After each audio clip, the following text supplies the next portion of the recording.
Coucou les voyageurs, merci pour votre soutien et continuez à vous abonner, ça aide beaucoup la chaîne. Cela aide aussi beaucoup pour les projets à venir, on est de plus en plus nombreux et c'est très positif. Bon, je vous laisse avec l'épisode maintenant, profitez bien.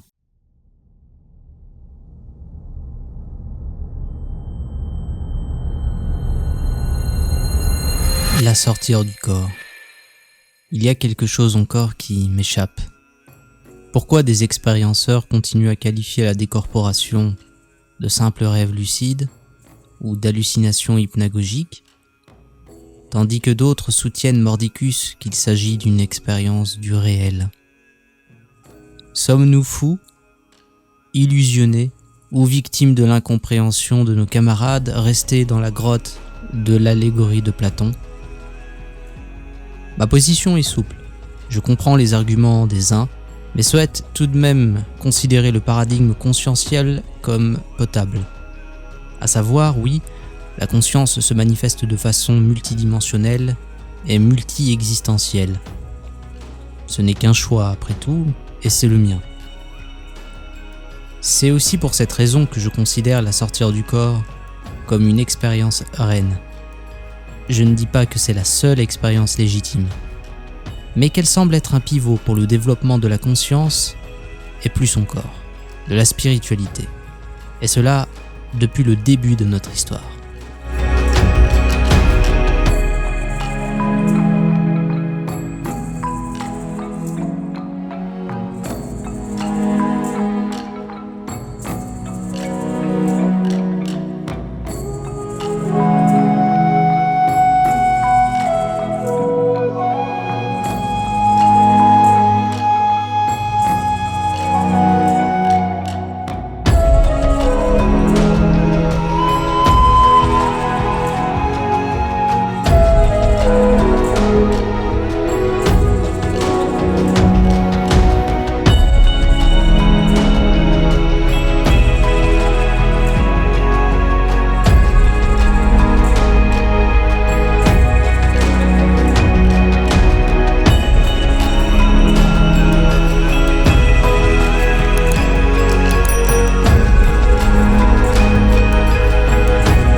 Il y a toujours eu des voyageurs et des expérienceurs. Et selon le contexte culturel et l'époque, ils ont été à l'origine de courants spirituels ou d'écoles des mystères. Naturellement, leur vision initiale de la vie et leurs croyances sont venues apporter une couche d'interprétation à leurs propres expériences. C'est en tout cas l'hypothèse que je soutiens. Parce que pour moi, elle est logique. Si la sortie hors du corps est ce qu'elle est, alors il est tout à fait logique de penser que les hommes d'antan qui ont formé les cultes à mystère, les religions et les spiritualités d'autrefois étaient nécessairement des personnes qui ont vécu des choses, qui étaient des mystiques, ou qui ont tout simplement fait des voyages hors du corps pour accéder à de l'information, ou qui accédaient à de l'information via des plantes maîtresses, via une culture chamanique. En somme, c'était des expérienceurs directs. Et non pas des penseurs. Les penseurs ont créé des philosophies. Et les expérienceurs, des pratiques. Ces expérienceurs qui ont eu maintes noms. Pour le moderne, on les considère comme maintenant des prophètes, des messagers, des maîtres spirituels. Je le répète encore une fois, ils étaient capables d'amener de l'information en soulevant le voile de la réalité physique. On pourrait se poser alors des questions sur la légitimité de certains maîtres spirituels d'aujourd'hui, qui ne font que ressasser des doctrines, des croyances, des perles de sagesse qui n'évoluent plus. Si je reprends la métaphore de Pierre-Emmanuel dans son essai EB1, l'information serait un point d'eau. Certains ont accès à un océan infini, comme les expérienceurs. D'autres se servent dans une mare stagnante, pour asseoir leur pouvoir et fasciner leur troupeau autour d'une eau devenue crasse. Dans les religions monothéistes, on pourrait citer des prophètes pour qui la visite des cieux était un passage obligé. On peut notamment parler d'Ézéchiel ou de Jean dans l'Apocalypse 4, 1, 3. Après cela, je regardai et voici une porte était ouverte dans le ciel. La première voix que j'avais entendue, comme le son d'une trompette, et qui me parlait, dit « Monte ici, et je te ferai voir ce qui doit t'arriver dans la suite. » Aussitôt, je fus ravi en esprit. Et voici, il y avait un trône dans le ciel, et sur ce trône, quelqu'un était assis. Celui qui était assis avait l'aspect d'une pierre de jaspe et de sardoine, et le trône était environné d'un arc-en-ciel semblable à l'émeraude. L'expérienceur était-il en train de vivre un état vibratoire fort ?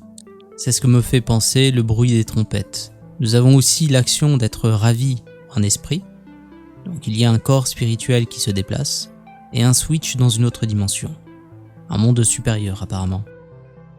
Mais il n'y a pas que ça, on peut citer encore l'échelle de Jacob, les voyages du prophète Enoch, on peut aussi citer la tradition islamique, avec le voyage nocturne et l'ascension du prophète Mohammed, Al-Isra et Al-Miraj. Al-Miraj qui vient désigner l'échelle et l'action de monter.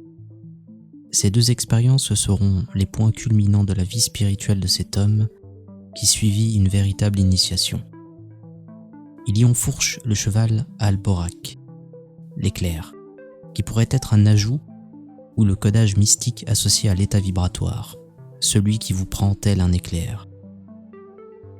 J'allais au-delà du 7e ciel, jusqu'à ce que je parvinsse au lotus de la limite, un arbre immense.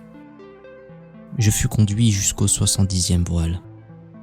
Cette expérience spirituelle sera considérée par les exotéristes comme une preuve pour asseoir leurs croyances, tandis que les ésotéristes, comme Abu Yazid al-Bistami, voient dans l'ascension une initiation reproduisible par l'humain. On peut alors comprendre la gêne de certains croyants, quelle que soit leur religion, à l'évocation d'une pratique spirituelle permettant de faire comme les prophètes et messagers, qui n'étaient que des expérienceurs investis d'une mission ou pas du tout. Bien sûr, les croyants trop zélés trouveront toujours l'excuse pour verrouiller ces expériences de sortir du corps, comptées par des mystiques en des temps lointains. Ils diront que c'était Dieu qui était à l'origine de ces expériences. Les voyageurs d'aujourd'hui, vous ne faites que des rêves. Je pense que les expérienceurs de jadis seraient chagrinés de constater que leur message d'autonomie spirituelle a été instrumentalisé par des puissants pour des croyants. Un message qui a sûrement subi des distorsions avec le temps d'ailleurs. Autre source, autre spiritualité, les textes des pyramides, qui constituent le plus ancien recueil funéraire de l'humanité, gravés sur les parois des espaces internes des pyramides royales de Saqqara à partir de la fin de la 5e dynastie. Ils évoquent les différentes étapes du parcours posthume du défunt et son ascension au monde des dieux. Dans le texte, il est souvent question d'une ascension vers les étoiles, auprès des dieux. Les Égyptiens avaient une conception septénaire de l'être humain, et on ne peut s'empêcher de voir dans ces représentations du bas, quittant le jet, celui du voyage hors du corps physique. Nous vivons peut-être dans un monde de voyageurs de la conscience. Dans tous les temps et tous les espaces, il y aura toujours des gens qui oseront aller plus loin. On peut citer aussi cette étude parue en 1972 par Erika Bourguignon, une anthropologue américaine, qui a dénombré sur 488 sociétés ou cultures que 89% présentent des états modifiés de conscience en tant que phénomène institutionnalisé, et faisant ainsi partie du tissu culturel, spirituel ou religieux. Pour elle, ces états modifiés de conscience comme l'incorporation, la transe chamanique et la sortie hors du corps sont des phénomènes psychobiologiques propres à l'être humain. La plus grande différence alors réside dans l'impact de l'expérience pour le voyageur et dans la transformation qu'elle opère. Prenons deux chemins. Dans le chemin A, une personne vit des décorporations et assimile cela à un rêve lucide. Sa position logique et légitime sera qu'elle va considérer les sorties hors du corps comme étant une illusion provenant du soi. Dans le chemin B, une autre personne va vivre des rêves lucides, puis des sorties hors du corps. Elle y ramènera des informations vérifiables, au moins pour elle, mais à force de répétition, elle développera d'autres facultés. Vision à distance, vision de l'aura, rétrocognition de vie antérieure.